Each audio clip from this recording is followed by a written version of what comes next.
Écoutez, voici l'histoire du prophète Muhammad.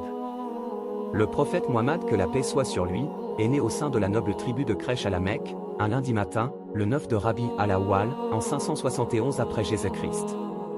Son père, Abdullah, est mort avant sa naissance. Sa mère s'appelait Amina. Après sa naissance, il fut confié à Halima pour qu'elle l'allaite. C'était une coutume des Arabes nobles de confier leur nouveau-né à une mère nourricière pour qu'il soit allaité. Muhammad vécut auprès de Halima pendant 5 ans environ. À l'âge de 6 ans, sa mère l'emmena en ville. Durant le trajet du retour vers la Mecque, sa mère, Amina, mourut. Son grand-père, Abd al-Muttalib, s'occupa de lui et lui donna beaucoup d'amour. Alors que le prophète Muhammad, que la paix soit sur lui, avait 8 ans, et son grand-père mourut aussi. Il endura ainsi une perte après l'autre.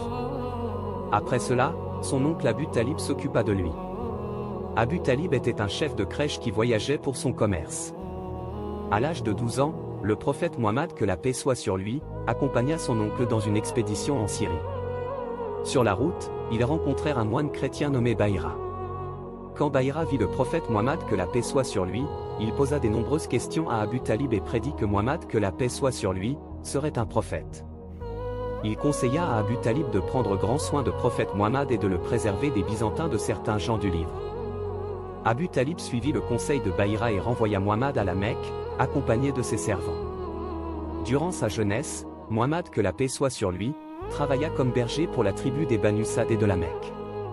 À l'âge de 25 ans, il partit en Syrie en tant que commerçant pour Khadija bint Khuwaylid. C'était une femme d'affaires fortunée et d'une grande noblesse. Elle engageait des gens pour gérer son commerce, contre un certain pourcentage du bénéfice. Khadija fut informée de la sincérité, de l'honnêteté, et du bon comportement du prophète Muhammad, que la paix soit sur lui. Elle lui demanda donc d'exporter sa marchandise en Syrie et de gérer ses affaires. Elle envoya sa servante, Maïsara, avec lui. Muhammad, que la paix soit sur lui, entreprit le voyage en Syrie et revint avec des bénéfices importants.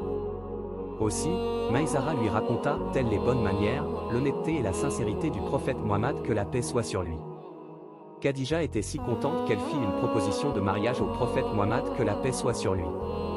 La proposition fut acceptée et ils se marièrent. À l'époque, le prophète Muhammad, que la paix soit sur lui, avait 25 ans, alors que Khadija en avait 40 et était veuve. Le mariage fut réussi. Ils eurent 2 fils et 4 filles. Les 2 garçons moururent en bas âge.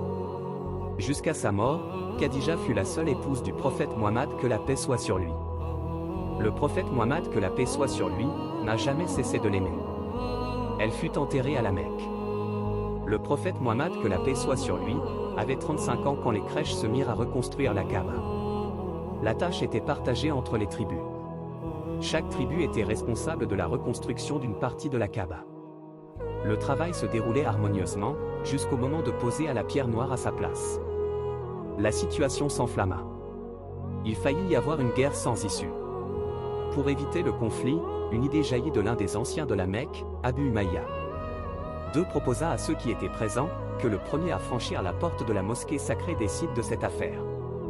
Cette proposition fut acceptée de tous.